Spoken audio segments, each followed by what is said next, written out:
ഇടുക്കി തൊമ്മൻകുത്തിൽ വനഭൂമിയിൽ സ്ഥാപിച്ച കുരിശ് വനംവകുപ്പ് പൊളിച്ചു നീക്കി. തൊമ്മൻകുത്ത് സെയിന്റ് തോമസ് പള്ളി സ്ഥാപിച്ച കുരിശാണ് പൊളിച്ചു നീക്കിയത്. ഇന്നലെയാണ് കുരിശ് സ്ഥാപിച്ചത്. കുരിശ് സ്ഥാപിച്ചത് റിസർവ് വനത്തിലാണെന്ന് കാളിയാർ റേഞ്ച് ഓഫീസർ അറിയിച്ചു. കയ്യേറ്റക്കാർക്കെതിരെ കർശന നടപടിയെടുക്കുമെന്നും സെയിന്റ് തോമസ് പള്ളി വികാരി ഉൾപ്പെടെയുള്ളവർക്കെതിരെ കേസെടുക്കുമെന്നും റേഞ്ച് ഓഫീസർ പറഞ്ഞു.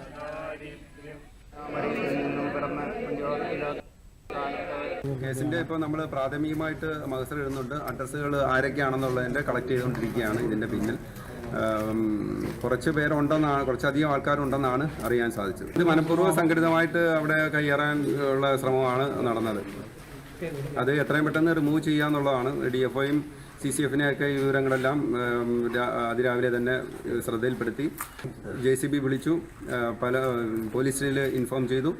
അങ്ങനെ പെട്ടെന്ന് തന്നെ ഓപ്പറേഷൻ നടത്തി നമ്മളത് റിമൂവ് ചെയ്യുകയാണ് ചെയ്തത്. ആൾക്കാർക്ക് കൂടുതൽ. അതേസമയം കൈവശ ഭൂമിയിലാണ് കുരിശ് സ്ഥാപിച്ചതെന്നാണ് സെയിന്റ് തോമസ് പള്ളി അധികൃതരും വിശ്വാസികളും പറയുന്നത്. വിശ്വാസത്തിന്മേലുള്ള കടന്നുകയറ്റമാണ് വനം വകുപ്പ് നടത്തുന്നതെന്നും വിശ്വാസികൾ ആരോപിച്ചു. ഞങ്ങൾ ഇന്നലെ 40-ാം വെള്ളിയാഴ്ച അങ്ങോട്ട് പരിഹാര പ്രദർശനം നടത്തിയതാണ്. ദുഃഖ വെള്ളിയാഴ്ച നടത്താനിരിക്കുന്നതാണ്. ആ കുരിശാണ് ഒരു മനുഷ്യനറിയാതെ അവർ ബലമായിട്ട് പൊളിച്ചെടുത്തുകൊണ്ട് പോയത്. മൂലയിൽ കുഞ്ഞി എന്ന് പറഞ്ഞ ആളാണ് ഞങ്ങൾക്ക് പള്ളിക്ക്. ഞങ്ങൾക്കൊരു 2-3 വർഷം മുമ്പ് വന്ന സ്ഥലമാണിത്. അതിൻ്റെ അകത്താണ് ഈ കുരിശിരുന്നത്.